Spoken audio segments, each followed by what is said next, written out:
1절에서 11절 말씀입니다. 누가복음 5장 1절에서 11절 말씀.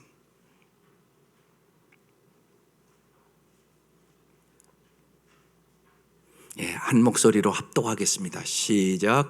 무리가 몰려와서 하나님의 말씀을 들을새 예수는 게네사렛 호숫가에 서서 호숫가에 배 두 척 있는 것을 보시니 어부들은 배에서 나와서 그물을 싣는지라. 예수께서 한 배에 오르시니 그 배는 시몬의 배라. 육지에서 조금 떼기를 청하시고 앉으사 배에서 무리를 가르치시더니 말씀을 마치시고 시몬에게 이르시되 깊은 데로 가서 그물을 내려 고기를 잡으라. 시몬이 대답하여 이르되 선생님, 우리들이 밤이 새도록 수고하였으되 잡은 것이 없지만은 말씀에 의지하여 내가 그물을 내리리이다 하고, 그렇게 하니 고기를 잡은 것이 심히 많아 그물이 찢어지는지라. 이에 다른 배에 있는 동무들에게 손짓하여 와서 도와달라 하니 그들이 와서 두 배의 채움에 잠기게 되었더라. 시몬 베드로가 이를 보고 예수의 무릎 앞에 엎드려 이르되 주여, 나를 떠나소서, 나는 죄인이로소이다 하니, 이는 자기 및 자기와 함께 있는 모든 사람이 고기 잡힌 것으로 말미암아 놀라고 세베대의 아들로서 시몬의 동업자인 야고보와 요한도 놀랐음이라. 예수께서 시몬에게 이르시되 무서워하지 말라. 이제후로는 내가 사람을 취하리라 하시니 그들이 배들을 육지에 대고 모든 것을 버려두고 예수를 따르니라. 아멘. 오늘 말씀, 하나님께 쓰임받는 사람. 정말 모든 부모와 우리 특별히 교사 선생님들, 그리고 우리 모두가 하나님께 쓰임받는 사람이 된다는 것은 정말 잘 사는 길이고 가장 아름답게 인생을 살아가는 비결입니다. 그래서 한 주 동안 여러분의 자녀들을 위해서, 사랑하는 사람들을 위해서 하나님께 쓰임받는 사람 되게 해달라고 기도하시기를 바랍니다. 우리는 세 가지 질문을 좀 해봐야 됩니다. 나는 무엇을 위하여 태어났는가? 둘째, 남은 인생을 내가 어떻게 살아야 하는가? 세 번째, 그러기 위해 나는 오늘 무엇을 해야 하는가? 기본적인 질문이지만 중요한 인생의 질문입니다. 하나님께서는 오늘 이 어떻게 보면 보잘것없는 갈릴리 어부도 들어 쓰시는데, 우리가 하나님의 말씀대로 따라가면 정말 우리도 하나님께 쓰임받는 사람이 되지 않겠습니까? 하나님은 세상적으로 보면 보잘것없는 것 같은 이 평범한 사람을 들어서 아주 비범하게 위대하게 사용하십니다. 그래서 오늘 우리가 이 갈릴리 어부의 이름을 알지 않습니까? 하나님께서 쓰시는 사람들 모두는 하나같이 하나님의 음성을 기꺼이 들으려는 마음을 가졌고 언제라도 하나님 앞에 순종할 수 있는 삶을 소유하고 있었습니다. 또한 그들 모두가 하나님을 영화롭게 하는 충실성, 영어로 인테그리티라는 단어입니다. 이것을 갖추고 있었습니다. 그래서 여기서 우리는 중요한 질문을 한번 생각해야 합니다. 당신은 존재 가치와 소유 가치 중 무엇을 정말 귀중히 여기십니까? 무엇을 하기 전에 to do, 어떻게 존재할까 to be, 이것을 생각하는 것, 그것이 인생의 가장 중요한 것입니다. 그것이 정말 내 인생을 아름답게 하기 때문에 그렇습니다. 사람의 행복은 소유에 넉넉한 데 있지 않고 존재 가치의 넉넉함에 있습니다. 여러분, 우리가 보지 않습니까? 옛날보다 여기 연세가 좀 드신 분들은 얼마나 잘 삽니까, 진짜. 그래서 정말 오늘 이 사회가 훨씬 행복합니까? 우리가 지금 보고 있지 않습니까? 사람의 행복은 소유에 넉넉한 데 있지 않고 존재 가치의 넉넉함에 있습니다. 그래서 예수님께서 누가복음 12장 15절 말씀하신 겁니다. 유명한 말씀입니다. 그들에게 이르시되 삶과 모든 탐심을 물리치라. 사람의 생명이, 사람의 행복이 그 소유에 넉넉한 데 있지 아니하니라. 그런데 수많은 사람들이 존재 가치보다 소유 가치를 따라 삽니다. 그러면 절대 행복할 수 없습니다. 존재 가치를 가지고 있는 사람이 진짜 행복합니다. 그럼 존재의 목적은 누가 줍니까? 하나님이 주시는 것입니다. 여러분이 여기 이 종이 있습니다. 땡 합니다. 여러분 생각해 보십시오. 이 존재 가치는 누가 준 겁니까? 이걸 만든 사람이 준 겁니다. 이걸 만들 때 이 사람은 이런 여러 가지 아름다운 모양도 만들었지만 땡 하는 게 제일 중요하다는 걸 압니다.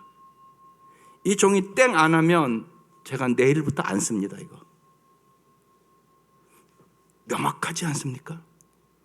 하나님이 여러분을 만드셨습니다.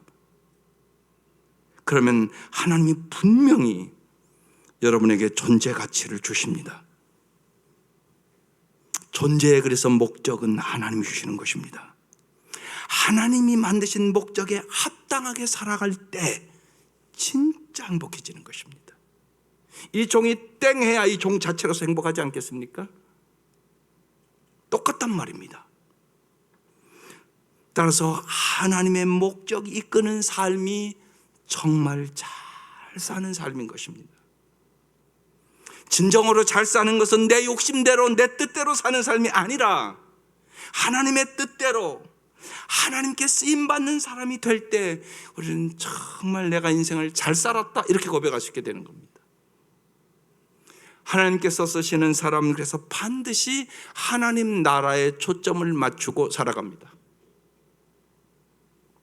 오늘 말씀을 통하여 이 갈릴리 보잘것없는 베드로가 하나님께 어떻게 쓰임받는 사람이 되었는지 오늘 베드로를 부르시는 말씀이거든요. 이 말씀을 잘 깨달아 정말로 우리와 우리 자녀들과 대대로 여러분의 기도한 대로 하나님 앞에 쓰임받는 귀하고 복된 가정들 될 수 있기를 주의 이름으로 축원합니다. 오늘 말씀 보십시다. 1절 무리가 달려와서 하나님의 말씀을 들을새 예수는 게네사렛 호숫가에 서서 이 게네사렛이라는 이것이 풍요한 정원이란 뜻입니다. 게네사렛 호숫가에 서서 호숫가에 배 두 척이 있는 것을 보시니 어부들은 배에서 나와서 그물을 씻는지라 주님이 이제 다 보고 계십니다. 지금 3절 예수님께서 한 배에 오르시니 그 배가 시몬 베드로의 배입니다. 육지에서 조금 떼기를 청하고 앉으사 배에서 무리를 가르치십니다. 주님은 언제나 가는 곳마다 가르치십니다. 주님의 가르침을 잘 받아야 우리는 진짜 행복한 삶을 살아갈 수 있습니다. 예수님께서 시몬의 배에서 무리를 가르치시다가 예수님은 베드로를 부르십니다. 베드로는 어떤 사람이기에 예수님께서 이 베드로를 불러서 쓰셨을까요? 첫 번째가 예수님은 성실하고 충성스러운 베드로를 보고 부르셔서 쓰신 겁니다. 4절에 말씀을 마치시고 시몬에게 이렇게 말합니다. 깊은 데로 가서 그물을 내려 고기를 잡으라. 그러자 시몬 베드로가 대답을 이렇게 합니다. 선생님, 우리들이 밤이 새도록 수고하였으되 얻은 것이 없지만은 말씀에 의지하여 내가 그물을 내리리이다. 여러분 이 말씀을 깊이 생각해야 되는 겁니다. 베드로는 어떤 사람입니까? 성실한 사람입니다. 밤이 새도록 그물을 내리며 수고하였습니다. 여러분 생각해 보십시오. 많은 사람은 그물 던지다가 안 잡히면 그냥 그만두지 않습니까? 그런데 밤이 새도록 베드로의 성실성입니다. 베드로의 끈질김입니다. 베드로의 충성입니다. 베드로는 고기를 못 잡았지만 밤이 새도록 수고하였습니다. 우리는 고기 잡는 데 성실하고 충성하는 베드로를 보게 되는 것입니다. 저는 이 말씀을 보면서 깊이 회개했습니다. 고기 잡으려고도 베드로는 밤이 새도록 그물을 던졌는데 나는 정말 영혼 구원을 위하여 우리 성도들을 위하여 밤이 새도록 기도하나요 요새? 마음에 깊이 찔려왔습니다. 아니네. 여러분, 어렵다고 말만 하지 마시고 밤이 새도록 기도해 보셨습니까? 그래서 베드로가 참 성실한 사람이구나, 그 생각을 했습니다. 밤이 새도록 학생들 공부해 보셨습니까? 날마다 정말 성경을 읽고 기도하는 성실성이 우리에게 있습니까? 저는 이게 무지하게 마음에 밤이 새도록 그물을 던졌던 베드로, 하나님이 그걸 보셨구나. 바울은 그래서 고린도전서 4장 2절에 이렇게 말씀합니다. 맡은 자들에게 구할 것은 충성이니라. 충성은 누구나 할 수 있습니다. 충성은 능력으로 하는 것이 아닙니다. 성실로 하는 것입니다. 하나님은 능력 있는 자를 쓰시는 것이 아니라 성실한 자, 충성된 자를 써서 하나님이 일하십니다. 예수님은 베드로의 이 충실성을 보고 부르셨다, 그 확신이 왔습니다. 사도 요한은 요한계시록 2장 10절에 이렇게 말합니다. 내가 죽도록 충성하라, 그리하면 내가 생명의 면류관을 내게 주리라 말씀하십니다. 충성은 끝까지 참고 견디는 일입니다. 즐겁고 성공할 때뿐만이 아니라 낙심되고 어려울 때도 주님과 주님의 말씀에 진실한 것을 충성이라고 합니다. 여러분은 같이 신앙생활하면서 어떤 성도들이 늘 기억이 됩니까? 성실하고 충성스러운 성도들이 꼭 교회에는 있습니다. 예를 들어서 새벽에 제일 일찍 와서 언제나 불 켜는 사람이 있지 않겠습니까? 언제나 보면 꼭 거의 그분이 와서, 그분이 내시면 내시, 언제나 그분이 와서 거의 불을 켭니다. 그래서 제일 먼저 와서 불을 켜놓으면 그 다음 사람들이 들어올 때 무섭지 않지 않겠습니까? 그런 사람들이 꼭 있습니다. 매주 어김없이 와서 이름도 빛도 없이 교회를 청소하는 사람들이 있습니다. 날마다 저 넓은 운동장, 누가 여러분 매주 종이를 줍지 않으면 저렇게 깨끗할 수 있겠습니까? 여러분 지금 나가 보십시오. 종이 어지럽히지 않습니다. 누군가 날마다 와서 종이를 줍습니다. 그래서 깨끗해지는 것입니다. 여러분이 이름도 빛도 없이 봉사하는 사람들 때문에 오늘 이 자리에 와서 우리가 이렇게 안정되게 예배를 드리고 있는 것입니다. 언제나 충성된 사람들 때문에 그런 역사가 일어나는 것입니다. 골로새서 3장 23절처럼 살아가는 사람들, 이 사람들이 충성된 사람들입니다. 함께 읽어보겠습니다. 무슨 일을 하든지 마음을 다하여 죽게 하듯 하고 사람에게 하듯 하지 말라. 참 귀한 말씀입니다. 이게 충성된 사람들의 삶입니다. 무슨 일을 하든지 그것이 적든지 크든지 내가 할 수 있는 일을 마음을 다하여, 이게 주님께 하는 것이지 하고 한다는 것입니다. 아이들에게 우리 권사님 학생을 가서 가르칠 때 제가 주님이야, 주님으로 대신 와서 앉아있지, 그러면 더 잘 가르치지 않겠습니까? 이 마음입니다. 내가 설렁탕 장사를 한다 그러면 우리 주님이 와서 먹을 설렁탕인데 내가 아주 진하게 잘 구워서 진짜 최고의 맛있게 설렁탕을 대접해야지, 그 마음을 가지고 장사하는 사람, 이 사람이 충성된 주님의 종으로서 살아가는 사람들입니다. 진실로 우리 모두 다 이 베드로처럼 여러분 주님 앞에 정말로 성실과 충성으로 하나님 앞에 쓰임받을 수 있기를 주의 이름으로 축원합니다. 두 번째, 예수님은 말씀에 순종하는 베드로를 쓰셨습니다. 4절에 다시 보면 말씀을 마치시고 시몬 베드로에게 깊은 데로 가서 그물을 내리라고 말합니다. 여러분 생각해 보십시오. 예수님은 목수입니다.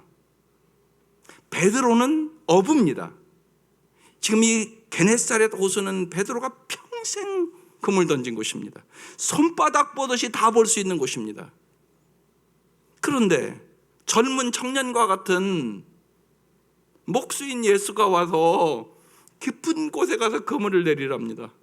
여러분, 밤이 맞도록 수고했으니까 얼마나 피곤했겠습니까? 그런데 다시 그물을 던지라고요? 여러분 같으면 쉬웠겠습니까? 어려웠겠습니까? 했겠습니까? 안 했겠습니까? 나 같으면 안 했을 것 같아. 그런 소리 하지 말라고. 내가 밤새도록 다 던져봤는데 거기 없다고. 여러분, 그러지 않았겠습니까? 충분히 상상할 수 있지 않겠습니까? 오늘 본문에. 그런데 베드로가 어떤 태도를 보입니까? 5절에 시몬이 대답하여 이르되 선생님, 우리들이 밤이 새도록 수고하였으되 잡은 것이 없지만 말씀에 의지하여 내가 그물을 내리리이다. 여기에 엄청난 복이 있다고 나는 믿습니다. 말씀에 의지하여 인생의 그물을 내리는 사람들, 거기에 놀라운 역사가 있습니다. 생각해 보시면 여러분도 10년, 20년, 30년 수고를 했긴 했는데 얻은 것이 없는 사람들이 참 많습니다. 죽어도 안 변하는 부모와 형제와 자녀들이 있어서 힘든 분들이 있습니다. 여러 가지 상담과 또 성경 공부와 기도와 금식과 이렇게 수고해봤는데도 해결되지 않는 인생의 문제들이 있습니다. 하나님이 원하시는 것은 여러분 새로운 방법이나 새로운 프로그램이 아닙니다. 하나님은 내 힘으로는 할 수 없습니다. 밤이 맞도록 수고했지만 얻은 것이 없습니다. 내 힘으로 내 인생이 안 됩니다. 이 고백을 원하시는 것입니다.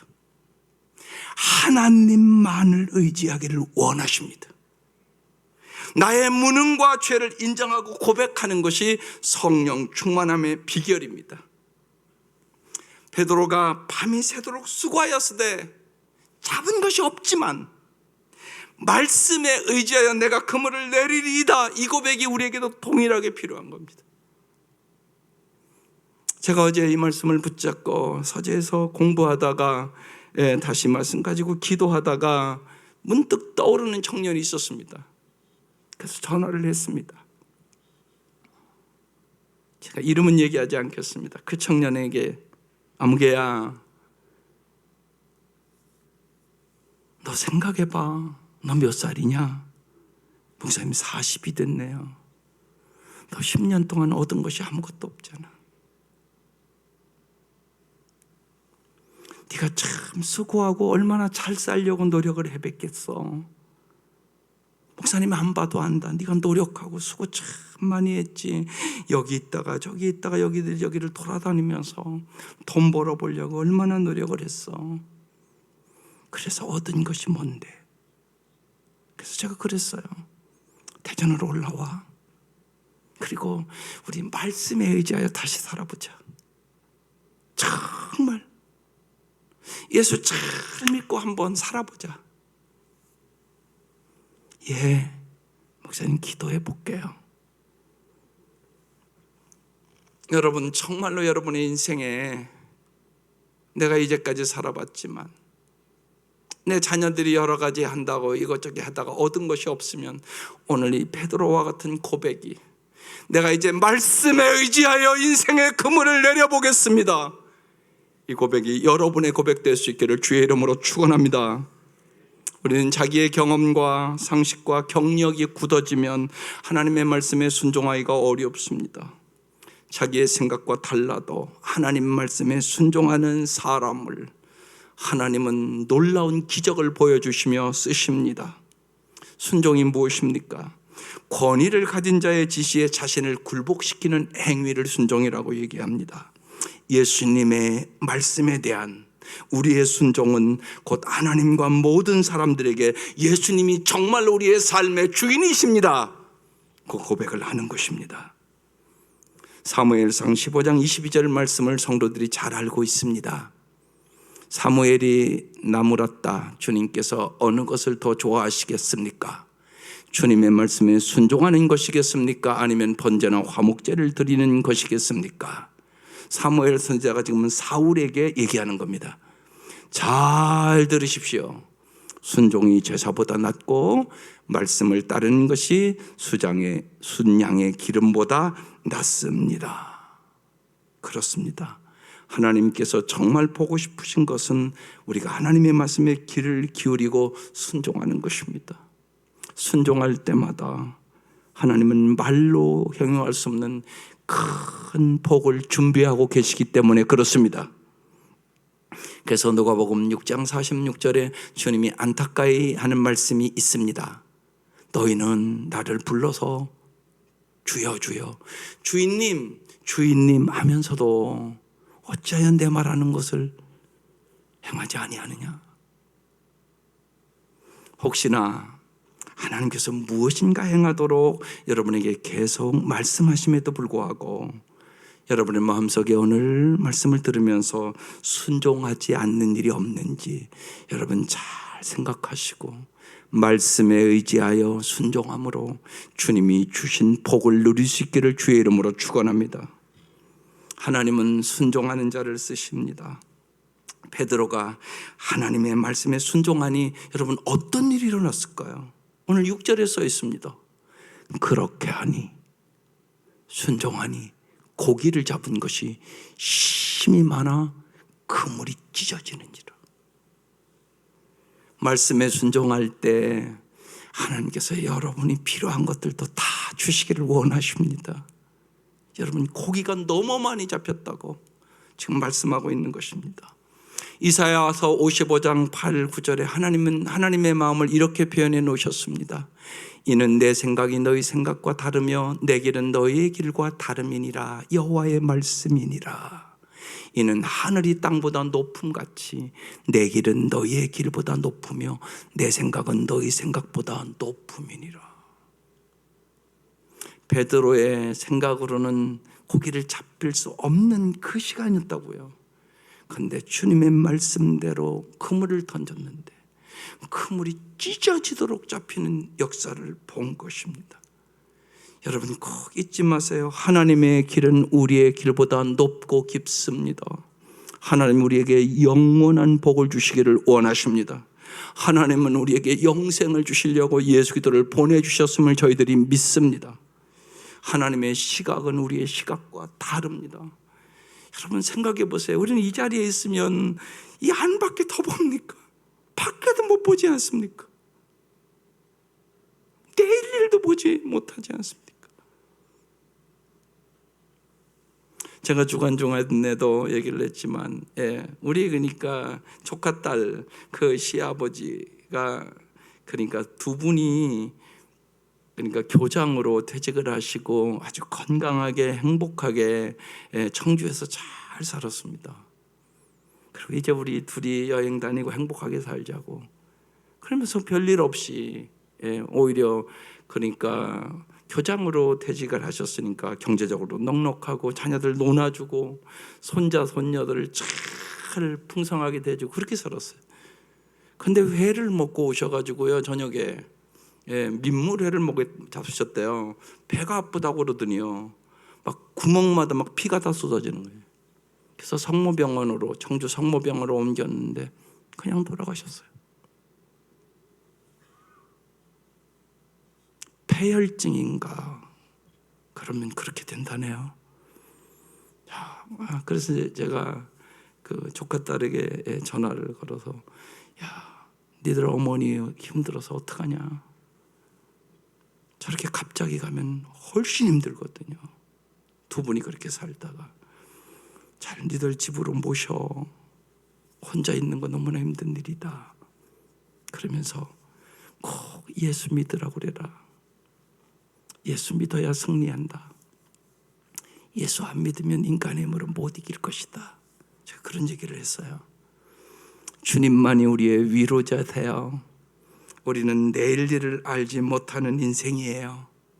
정말 그래서 주님이 우리의 모든 인생의 길을 알지 우리는 내일 일도 모르는 인생입니다. 그래서 주님을 의지하는 거예요. 여호수아 6장에 여리고성이 무너지는 이야기가 나와요. 하나님께서요 이렇게 얘기해요. 여리고성을 하루에 한 바퀴씩 일곱째 날은 일곱 바퀴를 돌고 소리를 지르라. 그러면 여리고성이 넘어진다. 무너진다. 그리고 너희들 거기 돌면서 절대로 서로 말하지 마. 그렇게 말씀하세요. 여러분, 인간적으로 생각하면 그렇게 해서 무너지겠습니까? 이미 여리고성에 그 사람들은 철제 무기를 가졌다고 그럽니다. 그러면 돌 때 화살로 쏘면 다 죽지 않겠습니까? 그런데 하나님이 그렇게 말씀하셨단 말이에요. 이스라엘 백성에게 있어서 이 순종은 삶과 죽음을 갈라놓을 수 있는 아주 중요한 요소였습니다. 비록 인간의 지식으로 이해되지 않는 상황이 벌어질지라도 그 상황의 가장 중요한 것은 바로 전능하신 하나님을 믿고 순종하는 것이라고 하나님이 그것을 가르쳐 주기를 원했던 것이에요. 그래서 성경은 그냥 돌고 소리 질렀는데 여리고 성이 무너졌다고 말씀합니다. 이 말씀을 믿을 수 있겠습니까? 하나님의 생각은 내 생각보다 높고 깊어서 말씀에 순종하여 인생을 사는 것이 가장 잘 사는 길이라고 우리에게 말씀하고 있는 것입니다. 말씀에 의지하여 여러분 인생의 그물을 꼭 내릴 수 있기를 바랍니다. 허드슨 테일러는 크리스천이 행하는 모든 일이 하나님께 중심을 맞추고 있는지 항상 주의를 기울이십시오. 하나님의 일이란 하나님을 위해 사람들이 하는 일이 아닙니다. 하나님께서 사람을 통해 하시는 하나님 그분의 일입니다. 하나님은 항상 날마다 당신 주위에서 일하고 계십니다. 하나님은 일하십니다. 여기서뿐만이 아니라 여러분의 가정에서도 당신의 일터에서도 하나님은 항상 일하십니다. 영혼의 눈을 열어 하나님의 일하심을 보고 하나님과 함께 동행하는 삶을 살아갈 수 있기를 주의 이름으로 축원합니다. 하나님을 위해 하나님의 도구로 쓰임받는 것이 큰 축복입니다. 하나님의 말씀에 순종하는 사람은 가정과 교회와 직장 공동체에 아름다운 영향을 끼칠 수 있는 능력을 얻게 됩니다. 하나님의 말씀에 순종할 때 하나님이 책임져 주시는 인생을 살기 때문에 그렇습니다. 세 번째, 예수님은 하나님 주신 축복을 나누는 사람을 쓰십니다. 7절에 이에 다른 바에 있는 동무들에게 손짓하여 와서 도와달라 하니 그들이 와서 2배의 채움에 잠기게 되었더라. 베드로는 이 그물이 찢어질지롱 잡힌 축복을 동무들을 불러서 같이 나눴습니다. 나눔의 복, 이것이 큰 복입니다. 창세기 12장에 하나님이 아브라함을 부르는 장면이 나옵니다. 부르신 사람이 이렇게 말씀하십니다. 주께서 아브라함에게 말씀하셨다. 너는 내가 살고 있는 땅과 내가 난 곳과 내 아버지의 집을 떠나 내가 보여주는 땅으로 가거라. 내가 너로 큰 민족이 되게 하고 너에게 복을 주어서 내가 크게 이름을 떨치게 하겠다. 너는 복의 근원이 될 것이다. 여러분, 모든 성도들은 이 마음을 꼭 가지셔야 됩니다. 하나님이 여러분을 왜 부르셨습니까? 여러분을 복의 근원으로 만들려고 부르신 것입니다. 여러분을 통하여 여러분의 가정이 복을 받고 여러분의 이웃이 복을 받고 여러분의 사랑하는 사람들이 복을 받고 여러분이 가는 곳곳마다 복의 근원이 되게 하려고 하나님이 여러분을 부르신 것입니다. 하나님은 아브라함처럼 우리를 복의 대상으로 부르셨고 복의 통로로 부르신 것이에요. 우리를 향한 하나님의 계획은 우리가 날마다 하늘의 복을 유입받아서 우리가 심긴 그곳에서 그 복을 흘러보내는 복의 파이프로 살기를 원하는 것입니다. 그래서 여러분, 저기다 붙여놓은 겁니다. 하나님을 기쁘시게 하는 삶, 내가 복의 통로가 됨으로 이웃을 행복하게 하는 삶, 그리고 세상을 아름답게 하는 삶을 살도록 우리를 불러주신 것입니다. 그래서 우찌무라 간조는 이렇게 말했습니다. 이 세상을 내가 죽을 때에는 태어났을 때보다 조금이라도 좋은 곳으로 만들어야 하지 않겠습니까? 아멘입니까? 꼭 잊지 마십시오. 하나님은 나를 복의 통로로 만들었어. 오늘도 내가 만난 사람마다 내가 가는 곳곳마다 복의 통로로 살게 하여 주옵소서. 이 은혜가 함께 하시기를 바랍니다. 네 번째, 예수님은 자기가 죄인임을 아는 자를 쓰십니다. 시몬 베드로가 8절에 이를 보고 그물이 찢어지도록 고기 잡힌 것을 보고, 여러분 우리의 상식적으로는 야 막 이래야 될 거 아니에요? 그런데 오늘 본문에 예수님의 무릎 앞에 딱 엎드려서 이렇게 말합니다. 주여, 나를 떠나소서, 나는 죄인이로소이다. 이게 놀라운 역사입니다. 말씀에 의지하여 그물을 내려 그물이 찢어지도록 고기를 잡혀 세상적으로 얘기하면 성공했는데, 베드로는 그 순간 예수님께 이제 선생님이라고 불렀던 베드로가 뭐라고 불러요? 주여. 영혼의 눈이 열리는 것입니다. 주여, 나를 떠나소서, 나는 죄인이로소이다. 여러분, 영혼의 눈이 열리셔야 합니다. 그래야 우리가 예수를 정말 알 수 있습니다. 사랑하는 성도 여러분, 정말로 예수님이 우리의 영원한 주님임을 믿을 수 있기를 바랍니다. 주여. 몇 시간 전만 해도 선생님 이렇게 부르지 않았습니까? 오늘 본문에.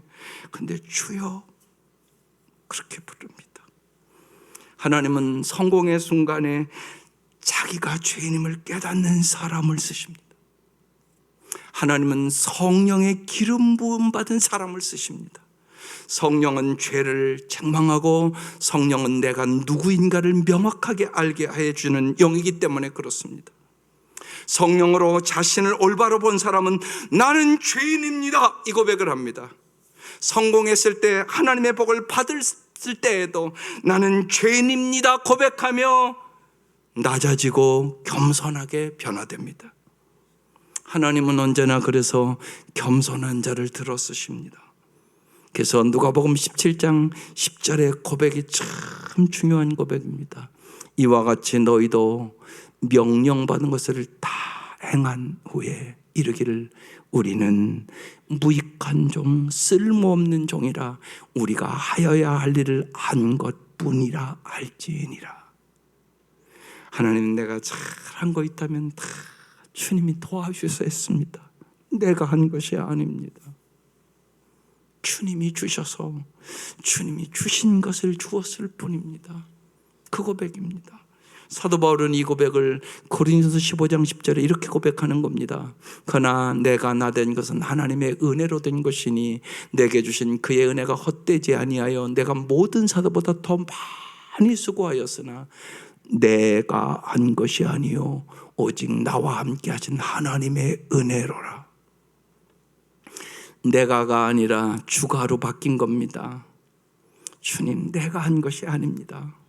주님이 은혜를 주셔서, 주님이 나를 사용해 주셔서 주님의 은혜로 한 것뿐입니다. 그 고백이에요. 하나님은 자신이 죄인임을 깨닫고 나의 나된 것이 하나님의 은혜임을 아는 사람, 그래 오직 하나님께 영광을 돌리는 그 사람, 하나님은 그 사람을 아름답게 쓰십니다. 마지막으로 예수님은 하나님을 위하여 쓸 줄 아는 자를 쓰십니다. 오늘 9절 10절 보면 이는 자기 및 자기와 함께 있는 모든 사람이 고기 잡힌 것을 말미암아 놀라고, 10절에도 세베대의 아들로서 시몬 동업자인 야고보와 요한도 놀랐습니다. 그래서 오늘 그 찬송 불렀어요. 전능하신 나의 하나님, 주의 말씀 의지하여 깊은 곳에 그물을 던져 오늘 그가 놀라운 일을 이루신 것을 보라. 주의 말씀 의지하여 믿음으로 그물 던져 믿는 자에게 능치 못함 없네. 이 고백이 여러분의 고백 될 수 있기를 바랍니다. 주님께서 이제 후로는 내가 사람을 취하리라 그렇게 말씀하십니다. 그러자 그들이 배를 육지에 대고 모든 것을 버려두고 예수를 따르니라. 어떤 사람들은 하나님께서 자신을 쓰시는데 조건을 두려고 합니다. 지금 내 사업은 잘 되고 있어. 하나님을 따르자면 그걸 포기해야 되는데 그러기에는 희생이 너무 크지. 여러분, 이 말은 예수 기도가 그들 삶의 진정한 주인으로 인정하지 않는다는 의미입니다. 하나님께서 우리를 쓰시는데 제한을 둔다면 우리는 하나님 앞에 쓰임받을 수가 없습니다. 하나님께서 쓰시는 사람은 자신의 인생을 전능하신 하나님의 손에 전적으로 맡기는 사람입니다. 그래서 베드로는 모든 것을 버려두고 예수를 따르니라 이렇게 말씀합니다. 인생의 진정한 의미를 찾고 그것을 성취하는 방법은 정말로 주님 앞에 모든 것을 맡기는 삶을 살아가는 것입니다. 생각해 보세요. 여러분, 우리 한국교회가 그래도 이만큼 여러분 복을 받은 이유가 있지 않겠습니까? 우리의 믿음의 조상들이 어떻게 신앙생활을 했는가를 잘 우리는 생각해 봐야 합니다. 여러분의 부모님들도 그렇고 우리 어머니도 그랬습니다. 여러분, 돈 하나도 다리미로 다려서 하나님 앞에 드렸습니다. 그만큼 정성이 있었단 말입니다. 우리 형님이 은행을 다녔으니까 꼭 어머니 부탁했습니다. 야, 은행에서 빳빳한 돈 꼭 갖고 와. 하나님 앞에 나는 그런 거 드리고 싶어. 그래서 형님이 꼭 갖다 드렸습니다. 여러분, 우리 조상들의 그 정말 정성과 희생으로 우리는 이만큼 한국 교회가 선 것입니다. 하나님을 위하여 정말 쓰고 하나님을 위하여 헌금하고 하나님이 원하시는 일에 구제하고 선교하고 여러분 드림의 축복을 받으시기를 바랍니다. 모든 것 하나님이 주신 것인데 하나님이 원하시는 일에 아름답게 쓰고자 하는 마음, 그것이 귀하고 아름다운 마음입니다. 고린도후서 그래서 9장 7절에 이렇게 써놨습니다. 하나님 앞에 인색하거나 억지로 하지 말지니 하나님은 즐겨내는 자를 사랑하시니라. 이렇게 써놨습니다. 우리는 좀 더 하나님 앞에 우리의 마음과 정성을 드려야 할 때입니다. 예수님은 베드로에게 그물이 찢어지도록 고기를 잡게 하신 분임을 보여준 후에 내가 사람 낚는 어부가 되게 하리라. 이날 베드로의 인생이 완전히 바뀌는 겁니다. 여러분 생각해 보세요. 예수님을 만나지 않았다면 그냥 베드로는 평생 거기서 갈릴리 어부로 살다가 그냥 죽었지 않았겠습니까? 우리가 어떻게 그의 이름을 알겠습니까? 그런데 이 말씀대로 주님이 이루시는 것입니다. 베드로에게 새로운 사명을 주는 겁니다. 사명이 여러분 인생을 정말로 풍요롭게 하는 것입니다. 사명이 인생을 가치 있게 하는 것입니다. 사명이 인생을 살아갈 이유를 있게 만드는 것입니다. 우리 주님께서 우리의 생에 그 사명을 주신 사람들이 그리스도인입니다. 세상의 눈에 보이는 복이 아니라 사명을 붙잡고 살아가는 인생, 그 인생이 가장 위대한 인생이 되는 것입니다. 오늘 베드로를 주님은 그렇게 고기를 잡고 고기 잡아서 평생 동안 고기 사려 고기 팔다가 육신을 위하여 살다가 죽을 수밖에 없는 인생 베드로를 사람을 낚는 업으로 주님께서 끝까지 사랑하시면서 위대한 인생을 살게 만드십니다. 우리에게도 동일한 이 인생을 주기 위하여 주님은 이 말씀을 기록해 놓으신 것입니다. 낚시를 해본 사람은 알지 않겠습니까? 여러분, 고기를 낚아서 큰 고기가 낚으면 엄청나게 기분 좋습니다. 그러지 않겠습니까? 바다 낚시 갔는데 그물을 탁 던졌는데 그냥 이만한 고기가 탁 잡혀서 올라오면 얼마나 기분이 좋겠습니까? 여러분, 돈을 많이 벌 때도 좋지 않았겠습니까? 여러분, 성공을 할 때, 특별히 자녀들이 성공할 때 부모가 얼마나 기쁘겠습니까? 여러분, 세상 것도 그런 기쁨이 있습니다, 분명히. 그러나 사람을 낚는 기쁨과는 비교할 수 없다는 것입니다. 사람 낚는 어부가 되는 것이 하나님 앞에 최고의 복이라고 지금 얘기하는 것입니다. 너는 이제까지 물고기를 낚는 어부였지, 이제는 사람 낚는 어부를 만들어줄게. 주님 그렇게 말씀하시는 것입니다.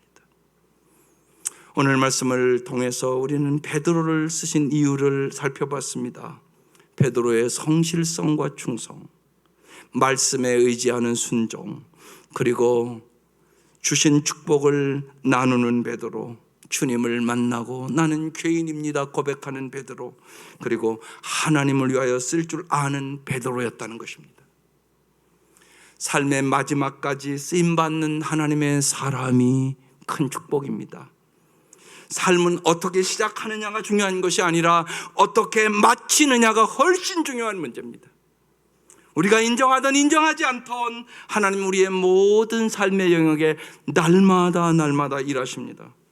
하나님께서는 우리가 맞닥뜨리는 평범한 일상의 상황들을 통해서도 우리의 성품을 성숙시키고 빚어가십니다.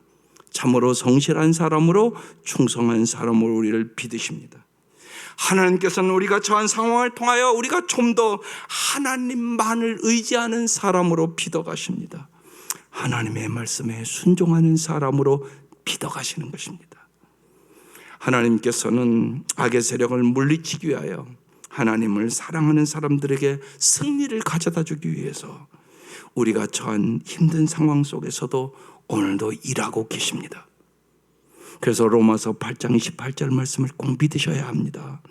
우리가 알거니와 하나님을 사랑하는 자, 곧 그의 뜻대로 부르심을 입은 자들에게는 모든 것이 합력하여 선을 이루느니라. 이 말씀을 꼭 붙잡고 이 하나님의 사랑을 믿고, 원하던 원치 않던 우리 인생에 누구나 고난이 있는데 고난을 성숙의 기회로, 하나님을 가까이 하는 기회로, 하나님의 말씀에 온전히 순종하는 기회로 삼는 하나님의 놀라운 축복이 임할 수 있기를 주의 이름으로 축원합니다. 하나님은 우리가 정말로 영과 진리로 예배하기를 원합니다. 그래서 예배하는 자를 찾으시는 것입니다. 하나님께서 쓰실 수 있는 사람이 되기 위하여 꼭 기도하십시오. 하나님께서 반드시 그 기도에 응답해 주실 것을 믿습니다. 하나님 우리 모두에게 그래서 영원한 사명을 주셨습니다. 그것이 마태복음 28장입니다. 그러므로 너희는 가서 모든 민족으로 제자를 삼아 아버지와 아들과 성령의 이름으로 세례를 베풀고 너희에게 분부한 모든 것을 가르쳐 지키게 하라. 볼지어다 내가 세상 끝날까지 너희와 항상 함께 있으리라. 언제나 주님이 함께 하심으로 우리는 승리하는 삶을 살아가게 되는 것입니다.